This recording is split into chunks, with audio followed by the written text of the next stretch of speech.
अगर जज्बा जवान हो तो बस उम्र एक नंबर की तरह नजर आती है। एक बार फिर इस बात को जयपुर की 59 साल की साइकिलिस्ट रेणु सिंधी ने साबित कर दिया है। रेणु की हाल ही में मलेशिया और सिंगापुर में 600 किलोमीटर से ज्यादा की साइकिल राइड पूरा करके भारत का नाम रोशन कर दिया है।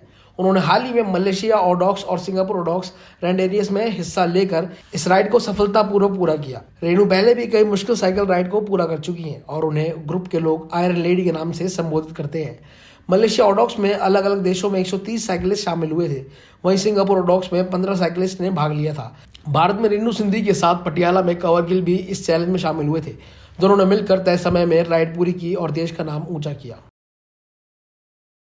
राजस्थान में रोडवेज और निजी बसों में अब सफर करना महंगा होगा। परिवहन विभाग ने मंगलवार को स्टेज कैरेज की विभिन्न श्रेणी की बसों में 10 से 30% तक किराए में बढ़ोतरी की छूट दी है। इसके बाद रोडवेज ने किराया बढ़ाने की कवायद शुरू कर दी है। रोडवेज प्रशासन बसों में 10% तक किराए में बढ़ोतरी करेगा। किराया बढ़ोतरी के साथ साथ जयपुर दिल्ली एक्सप्रेस रूट वाली वॉल्वो का किराया 790 रुपए से बढ़कर 870 रुपए हो गया है। ऐसी डीएलएक्स का किराया एक्सप्रेस वे रूट पर 640 से बढ़कर 707 रुपए होगा। इसके साथ साथ ही रोडवेज की साधारण डीलक्स और एक्सप्रेस के किराए में 10% तक की बढ़ोतरी होगी। राजस्थान में छात्र संघ चुनाव की बहाली की मांग को लेकर छात्रों का आंदोलन तेज हो गया है। इसी कड़ी में अजमेर से एनएसयूआई छात्र संघ प्रतिनिधि लक्की जैन ने अनिश्चितकालीन भूख हड़ताल शुरू कर दी है। लक्की जैन ने स्पष्ट रूप से कहा है कि जब तक सरकार छात्र संघ चुनाव बहाल करने की घोषणा नहीं करती तब तक उनका यह आंदोलन जारी रहेगा।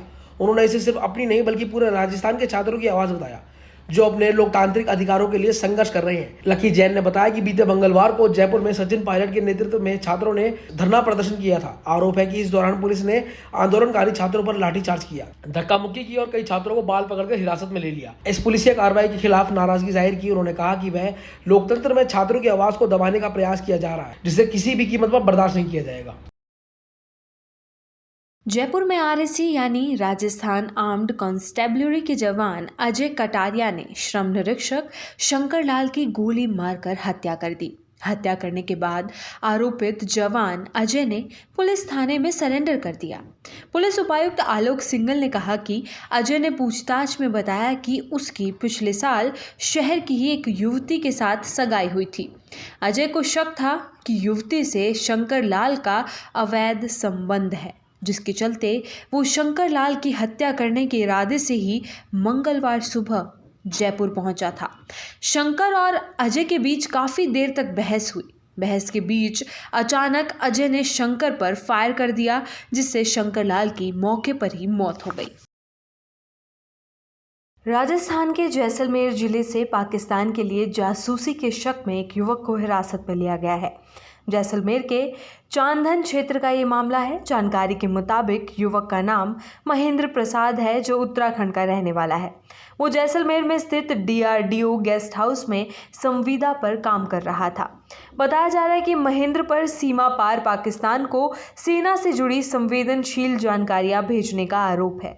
ये भी सामने आया है कि उसने पोखरण फायरिंग रेंज और डीआरडीओ से जुड़े अधिकारियों की गतिविधियों से जुड़ी जानकारियां लीक की है। सूत्रों के मुताबिक सुरक्षा एजेंसियों को उसके मोबाइल और चैट से जासूसी से जुड़े कई अहम सबूत मिलने की संभावना है।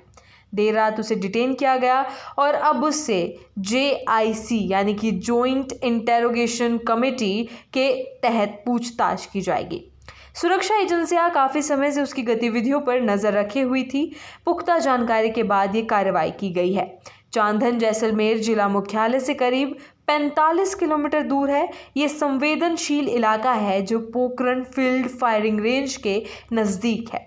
इस फायरिंग रेंज में कई तरह के अत्याधुनिक हथियारों के परीक्षण होते हैं, इसलिए फील्ड फायरिंग रेंज की जानकारी लीक होने की संभावना जताई जा रही है।